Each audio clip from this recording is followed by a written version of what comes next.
right, here we are in week 5 of my 13th class at Liberty. There's a total of 20 classes, at least that's the way they break it down. The last 2 classes, 19 and 20, are actually the dissertation, writing, and defense. So not really classes, but they break it down so that there's 20 classes. So on class number 13, this is week 5, so we're basically halfway. We're at the halfway point of this class. All the other classes have been going well. Some of them are more challenging than others. In fact, the last class that I had, I thought, man, I'm never gonna pass this class.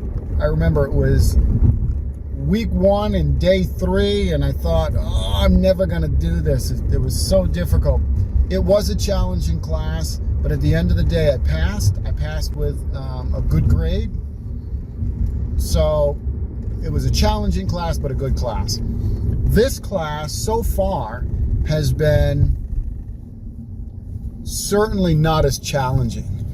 I feel it's a much easier class, or at least it has been for me. Now, I'm only halfway through, so things could change radically. You know, next week, things could go downhill. They could be a lot harder, more difficult, whatever. But at the moment, this class has been going well. And it's all about team dynamics. So it's leadership and team dynamics. How do you grow a team, a good quality team, a team that collaborates well. Also discusses things like, what are the differences between a team and a group?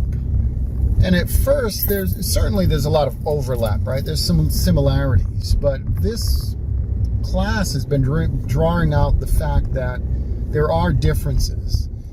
You can have a group, and even a group that has one goal, and yet not really be unified in the way that they work together and things of that nature. A group is something different than a team. A team works together. A team, one of the aspects that has been brought out is that there's unity within diversity. So a team is not necessarily made up of people who have all the same skills, that have all the same strengths. In fact, that would be a bad idea. You know, you don't have a baseball team that has only pitchers or only outfielders, right? You have a team made up of people who are individuals, who are unique, who have certain skills, and yet they form one unified group, one unified whole, right? Not just a group, but a whole. They form a team. So there's unity within diversity. And of course, the natural, practical application for those within the church setting or ministry setting is that the church itself, as Paul will bring out and the scriptures as a whole will bring out, that there is unity within diversity.